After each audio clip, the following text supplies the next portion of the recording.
Citizens. Today I'm going to show you how to create a discount code or a coupon in your Etsy shop. All right, let's go. Okay, now we're on my laptop and we're ready on Etsy.com. I'm already logged into my account.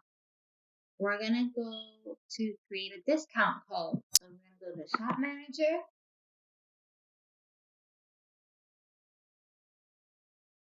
Go back over here to where it says marketing, right? Click on it. Click on sales and coupon.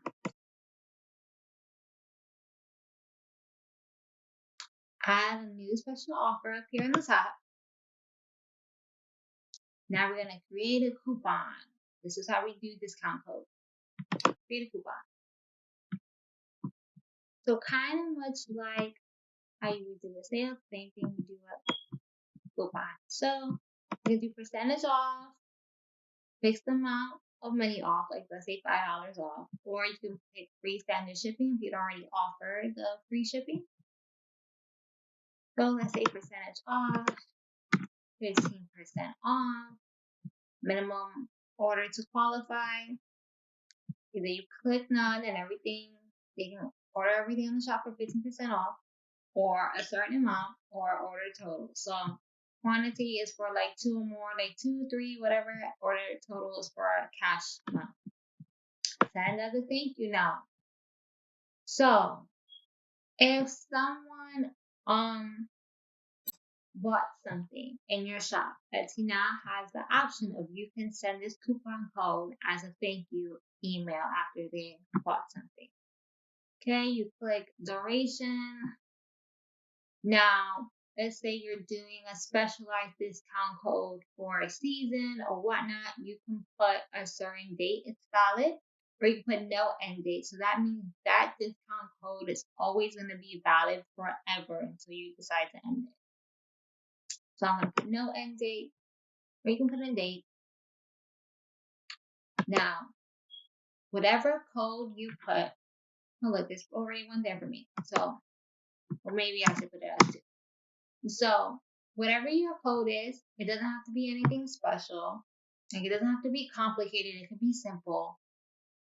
That's the code your customers have to put in when they check out to get the discount. Okay? Continue. What did I mess up? I put no end date. Oh, that's my bad. Oops, I forgot the part. You gotta put today and then put no end date. Or you can put whatever date you want on the store and then put no end date so it doesn't end. Okay, continue. Now you add any listings you want. You can add individual listings. You could just add your whole shop if you wanted to. Again, I have categories. So when I click from one of my categories, it'll add everything that's in there. All right. And if you want to do the whole shop, you got to make sure you do every category, or you can add individual listing. Review and confirm. It tells you what kind it is. It's a coupon, the offer, the minimum order, the duration, how many listings, the code, and they even show you a shareable URL. All right, click confirm and create discount, and there you go. You have a discount code. Okay, citizens, before I go, I would love for you to check out the link in my description and sign up to my email list. I'll send you some awesome freebies, some cool videos I think you'd be interested in. Trust me, you're not going to want to miss this. And remember, if you don't quit, you won't fail. And always follow your dreams. It's never too late. Bye-bye now.